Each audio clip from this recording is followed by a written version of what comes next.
अंग्रेजी में बोलूं क्या मैं? मैंने आपको बता दिया कि 3 बजे तक का है, और इसीलिए मैंने ये कहा कि आपकी प्राथमिकता क्या है। कार्यकर्ताओं की ये प्राथमिकता है कि आप वहां जाने के बजाय उनको ये कहो कि वो एक दिन यहाँ आए। सर, आपने कहा है कि एक साजिश रची गई है टिकट। साजिश जो है इसका वैसे तो आपको पता है, आप वैसे पूछ रहे हो, आपको जो पता है वही लिख लेना। तो 10 की 10 सीटें कांग्रेस की क्या स्थिति रहेगी जी हरियाणा में? हरियाणा में आज के दिन कांग्रेस ज्यादा सीटें लेने की तरफ बढ़ रही है।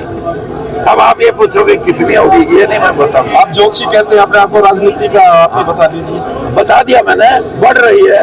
जो लोग ये कहते थे कि 1 सीट आएगी, फिर कहते थे 1 भी नहीं आनी, 10 की 10 बीजेपी में जाएंगी, फिर कहने लगे 3 आएंगी, अब कह रहे कि नहीं 5 भी आ सकती है। क्योंकि जो मतदाता है वो इशारा कर रहा है भाई कांग्रेस के भाइयों हम बढ़ा रहे हैं तुम्हारी सीटें, क्योंकि बीजेपी हमारे को एक राजनीतिक दल के रूप में जची नहीं, ठीक नहीं लगी, इसलिए हम कांग्रेस की तरफ देख रहे हैं। क्योंकि क्षेत्रीय दल तो यहाँ रहे नहीं, उनका कोई अस्तित्व नहीं है यहाँ, चाहे वो इनेलो है, चाहे वो जेजेपी है, चाहे और दूसरे भी छोटे छोटे दल हैं, कोई उनका इसलिए लोग जिताने और हराने की बाजी, कांग्रेस को जिताने की बाजी आम मतदाता के मन में है, और बीजेपी को हराने की वो आम मतदाता सोच रहा है। लेकिन नैना चौटाला ये शिकायत थी कि जो हमारा यहाँ का प्रत्याशी है कांग्रेस का, वो संपर्क नहीं कर रहा, और हम ये चाहते हैं कि एक कार्यकर्ताओं की बड़ी मीटिंग जिसमें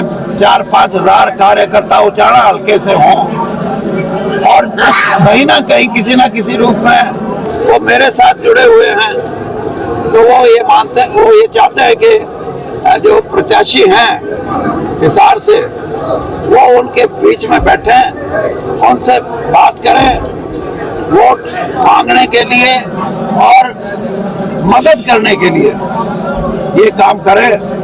तो कार्यकर्ताओं की इच्छा हमेशा ये होती है कि अगर इलेक्शन के समय में भी उनकी कोई बात नहीं गौर करेगा तो उनको इस बात की तकलीफ होती है।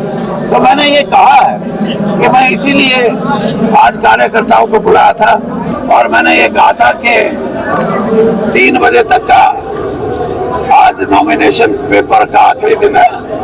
अगर आप कहो तो मैं हमारे जो प्रत्याशी है हिसार से कांग्रेस के, उनके साथ फॉर्म भरवाने चला जाता हूं। और अगर आपका यही विचार है कि आप सारे कार्यकर्ता हजारों की संख्या में इकट्ठे होके प्रत्याशी को अपने बीच में बुला के उनसे बात करें, और वो आपसे प्रार्थना करे, आपसे कहे कि आप कांग्रेस को मजबूत करने के लिए, कांग्रेस को जिताने के लिए समर्थन करो, तो सभी की राय ये बढ़ी कि ये सही तरीका है कि एक तारीख निश्चित करें अगले 2-4 दिन में, और यहाँ हजारों कांग्रेस का कार्यकर्ता इकट्ठा होगा, और उसमें कांग्रेस के प्रत्याशी जयप्रकाश वो वोट मांगे, और फिर एकदम इलेक्शन मजबूती से यहाँ अपने इलाके में उठे। उसकी दूसरी का भी नाम लेते साथ सुना ना। हाँ, फिर यार ऐसे बोल, ये एक अच्छा सवाल पूछ, छोड़। ठीक है सर। और टीम कांग्रेस में आता, कांग्रेस में आपसे सिर्फ इतना कहना है कि आज आपको बुलाया है कि आपके विचार जाने, क्योंकि जिस तरह से हमारे को टिकट नहीं मिली, उससे मैंने पता किया कि साथियों को दुख भी है इस बात का, और गुस्सा भी है। तो इसलिए आज आपकी बात सुनने के लिए मैं बैठूंगा, अपने मन की बात करना, और 2-4-5 जो साथी बोलना चाहे, वहाँ लंबा तो बोलने की जरूरत नहीं है, अपने मुद्दे की बात करनी है। तो इसलिए जो भी आप बोलोगे जी।